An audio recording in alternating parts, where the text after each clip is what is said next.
Assalamualaikum warahmatullahi wabarakatuh. Sobahul khair. Ismahuli an u'arrifakum binafsi. Ismi Dea Fitri Arifatun Nisa. Huna sa'akumu bitarjamati video Indonesia bi'unwani ahdafit ta'allum wad dawafi. Da'una nusyahid al-video ala nahwi tali. Assalamualaikum warahmatullahi wabarakatuh. Para mahasiswa yang berbahagia, selamat bertemu dengan saya, A.A. Saumah, pada mata kuliah Psikologi Pendidikan dan Bimbingan. Pada pertemuan ini, kita akan membahas tentang motif dan motivasi belajar yang berkenaan dengan pengertian motif dan motivasi, fungsi, proses, sumber, indikator, pengukuran, faktor-faktor yang dapat mempengaruhi motivasi, teori, serta upaya-upaya untuk meningkatkan motivasi. Saya berharap Anda dapat menyimak pemaparan mengenai materi ini. Motivasi belajar sangat penting untuk dimiliki oleh peserta didik, karena motivasi dapat mempengaruhi proses dan keberhasilan belajar. Mari kita simak terlebih dahulu pengertian motif dan motivasi belajar. Assalamualaikum warahmatullahi wabarakatuh. طلابنا السعداء مرحبا بلقاء السومة في دورة علم النفس والإرشاد التربوي. سنناقش في هذا الاجتماع أهداف التعلم والدوافع فيما يتعلق بمعنى الأهداف والدوافع ووظائف العملية والمصادر والمؤشرات والقياسات والعوامل التي يمكن أن تؤثر على التحفيز بالإضافة إلى النظريات والجهود المبذولة لزيادة التحفيز. آمل أن تتمكن من الاستماع إلى العرض التقديمي المتعلق بهذه المادة. يعد دافع التعلم أمرا مهما جدا للطلاب، لأن التحفيز يمكن أن يؤثر على عملية التعلم ونجاحه. دعونا نلقي نظرة أولا على معنى أهداف التعلم والدوافع. Motif adalah suatu kekuatan atau power atau tenaga atau force atau daya yang mendorong dan memberi arah terhadap perilaku individu. Sedangkan motivasi adalah suatu keadaan yang kompleks dan kesiapsediaan dalam diri individu atau organisme untuk bergerak ke arah tujuan tertentu, baik disadari maupun tidak disadari. Agar dapat mencapai tujuan tertentu, maka motivasi memiliki dua fungsi utama, yaitu directional function, yaitu fungsi mengarahkan, mendekatkan, atau menjauhkan individu dari sasaran yang akan dicapai, atau yang disebut approach avoidance motives. 2. Activating and energizing function, yaitu fungsi mengaktifkan dan meningkatkan kegiatan, menentukan kesungguhan pada tujuan dan pencapaian hasil. الهدف هو وظيفة أو قوة تشجع وتعطي التوجيه للسلوك الفردي.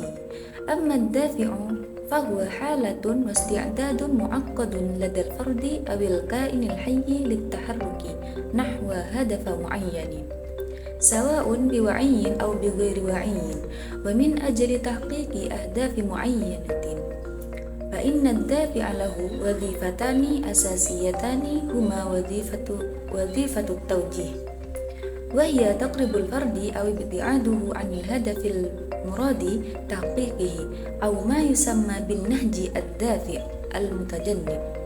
الثاني إعطاء الطاقة، وهي وظيفة التفعيل وزيادة الأنشطة وتحديد الجدية في الأهداف وتحقيق النتائج. Motivasi tidak muncul dengan sendirinya, melainkan melalui sebuah proses. Nah, bagaimana proses motivasi terjadi? Proses motivasi terjadi, pertama adanya kondisi yang terbentuk dari tenaga pendorong yang menimbulkan ketegangan atau tension. Kedua, berlangsungnya kegiatan belajar yang diarahkan pada pencapaian tujuan. Ketiga, pencapaian tujuan dan berkurangnya ketegangan. Motivasi tumbuh karena ada kekuatan pendorong yang bersumber dari dalam individu atau intrinsik maupun kekuatan yang berasal dari luar individu atau ekstrinsik. الدافع لا يظهر من تلقاء نفسه ولكن من خلال عملية ما. كيف تتم عملية التحفيز؟ وتتم عملية التحفيز بالطريقة التالية: أولاً بسبب الظروف التي تخلقها القوة الدافعة التي تخلق التوتر أو الاهتمام. ثانياً يتم توجيه أنشطة التعلم المستمر نحو تحقيق الأهداف. ثالثاً تحقيق الهدف وتقليل التوتر. ينمو الدافع بسبب قوة دافعة تأتي من داخل الفرد أو الداخلية أو قوة تأتي من خارج الفرد أو الخارجية. Intrinsik memiliki sifat self-motivation, contohnya rasa senang dan bersikap positif terhadap pelajaran. Sedangkan ekstrinsik atau lingkungan terdiri dari dua macam. Yang pertama adalah fear motivation, contoh takut tidak lulus atau takut dimarahi. Yang kedua adalah incentive motivation, contohnya ingin mendapatkan ijazah, mendapatkan penghargaan, dan sebagainya.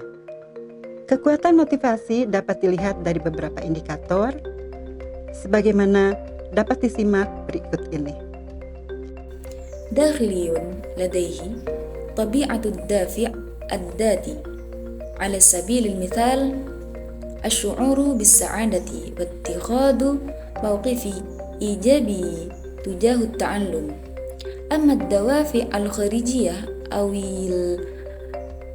البيئية فتتكون من نوعين: الأول هو دوافع الخوف، مثال الخوف من عدم المرور أو الخوف من توبيخ.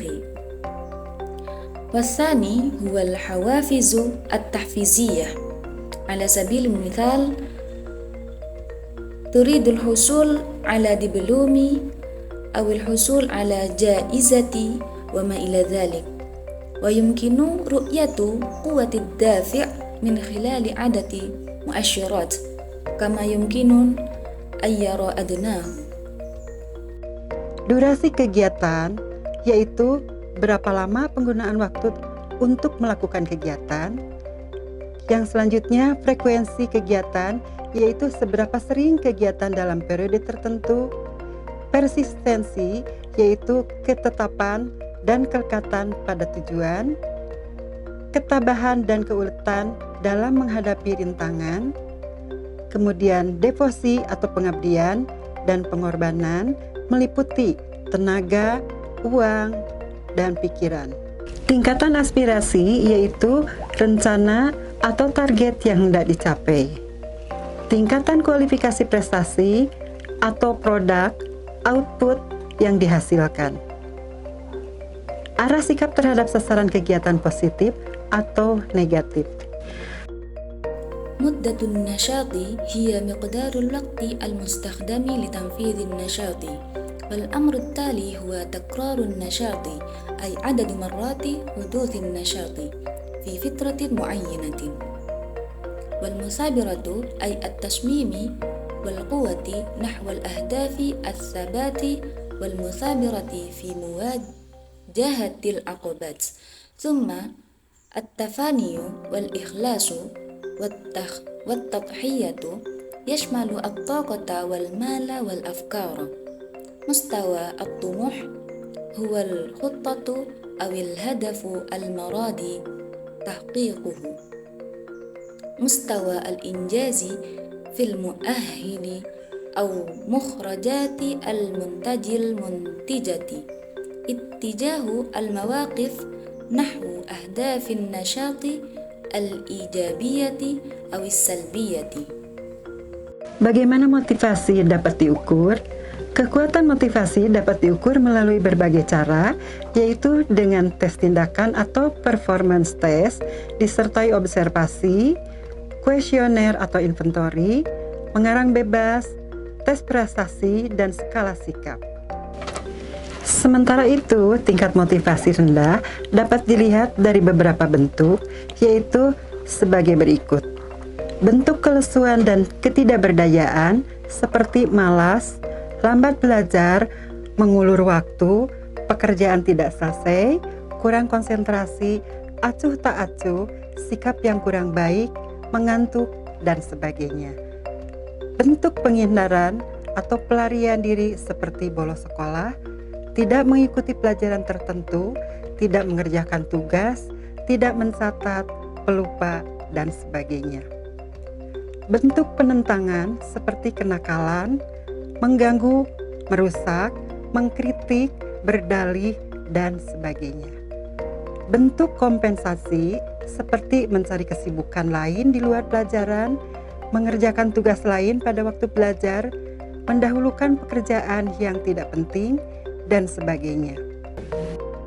كيف يمكن قياس الدافع؟ ويمكن قياس قوة الدافع بطرق مختلفة، وهي اختبارات العمل أو اختبارات الأداء المصحوبة بالملاحظة والاستبيانات أو قوائم الجرد والكتابة الحرة واختبارات التحصيل ومقاييس المواقف. وفي الوقت نفسه يمكن رؤية انخفاض مستويات التحفيز في عدة أشكال، وهي على النحو التالي: أشكال الخمول والعجز كالكسل وبطء التعلم والمماطلة وعدم إكمال العمل وعدم التركيز واللامبالاة وسوء التصرف والنعاس ونحو ذلك. تشمل أشكال التجنب أو الهروب، التغيب عن المدرسة وعدم حضور دروس معينة وعدم أداء الواجبات وعدم التدوين الملاحظة والنسيان وما إلى ذلك.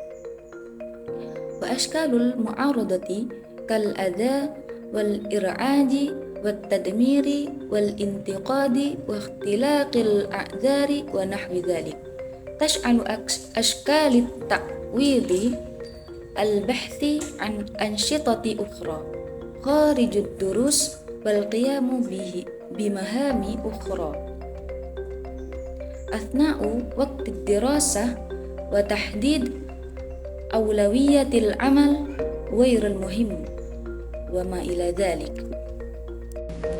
Ada dua faktor yang dapat mempengaruhi motivasi, yaitu faktor internal dan faktor eksternal. Faktor internal antara lain karakteristik siswa, sikap, keterbatasan fisik, kondisi emosional, kelelahan, dan sebagainya. Faktor eksternal antara lain kondisi lingkungan sekolah dan rumah, beban kurikulum, hubungan teman sebaya, dukungan sarana prasarana, penilaian, dan sebagainya. Salah satu teori motivasi adalah teori dari Maslow yang menggambarkan hierarki kebutuhan dasar manusia, yaitu kebutuhan fisiologis, rasa aman dan perlindungan, rasa sayang, penghargaan, serta aktualisasi diri. هناك عاملان يمكن أن يؤثر على التحفيز، وهما العوامل الداخلية والعوامل الخارجية. تشمل العوامل الداخلية خصائص الطلاب واتجاهاته والقيود الجسدية والظروف العاطفية والتعب وما إلى ذلك. وتشمل العوامل الخارجية الظروف البيئية للمدرسة والمنزل وإباء المناهج الدراسية والعلاقة مع الأقران، ودعم البيئة التحتية والتقييمات وما إلى ذلك. إحدى نظريات التحفيز هي نظرة ماسلو التي تصف التسلسل الهرمي للاحتياجات الإنسانية الأساسية، أي الاحتياجات الفسيولوجية والشعور بالأمن والحماية والمودة والتقدير والتحقيق الذاتي. Terakhir, mari kita simak bagaimana upaya-upaya kita untuk meningkatkan motivasi belajar menurut McClellan. 1. Penuhi kebutuhan peserta didik. 2. Tetapkan tugas dan tanggung jawab peserta didik. 3. Buat ukuran atau kriteria tentang hasil belajar yang diharapkan. 4. Berikan tugas yang menantang bagi peserta didik. 5. Beri kesempatan untuk sukses. 6. Ciptakan rasa memiliki. 7. Kenali sifat-sifat peserta didik. 8. Pelihara kesehatan dan kebugaran peserta didik. 9. Hindari sugesti dan kondisi yang negatif. 10. Ciptakan situasi kompetisi yang sehat. 11. Adakan pacemaking atas dasar pendekatan-pendekatan pada tujuan. 12. Informasikan hasil kegiatan dan berikan kesempatan untuk mendiskusikannya. 13. Dalam hal tertentu dapat diberikan reward atau insentif, pujian, kesempatan, promosi, dan sebagainya. Dan punishment yaitu hukuman yang pedagogis. آخراً دعونا نلقي نظرة على جهودنا لزيادة دافعية التعلم وفقاً لمثلين. أولاً تلبية احتياجات الطلاب، والثاني هو تحديد مهام مسؤولية الطلاب. ثالثاً إنشاء قياسات أو معايير تتعلق بنتائج التعلم الموقعة. رابعاً تقديم واجبات صعوبة للطلاب. خامساً أعطي الفرصة للنجاح. سادساً خلق شعور بالانتماء. سابعاً التعرف على خصائص الطلاب. ثامناً المحافظة على صحة الطلاب ولياقتهم البدنية. تاسعاً تجنب الاقتراحات والشروط السلبية. 10. وهي خلق حالة من الكفاءة الصحية. 11. عقد لقاء وجها لوجه على أساس النهج المتبع في تحقيق الأهداف. والخطوة التالية هي تقديم معلومات عن نتائج النشاط وإتاحة الفرصة لمناقشتها. وآخراً في حالة معينة يمكن تقديم المكافأة أو الحوافز أو الثناء أو الفرص أو الترقية وما إلى ذلك. والعقاب أي العقاب التربوي. Demikianlah pemaparan mengenai konsep, motif, dan motivasi. Pada pertemuan kali ini, saya berharap Anda dapat memperdalam materi tersebut dengan cara membaca modulnya, mengerjakan tugasnya, dan berdiskusi dengan dosen dan rekan-rekan Anda. Akhirnya, saya ucapkan terima kasih atas perhatian Anda dan selamat belajar. Wassalamualaikum warahmatullahi wabarakatuh. وهذا هو شرح مفهوم الأهداف والدوافع في هذا اللقاء. أتمنى أن تتمكن من تعميق المادة من خلال قراءة رأس المال والقيام بالواجبات والمناقشة مع المحاضرين والزملاء. وآخراً أشكركم على اهتمامكم والتعلم سعيدة. والسلام عليكم ورحمة الله وبركاته.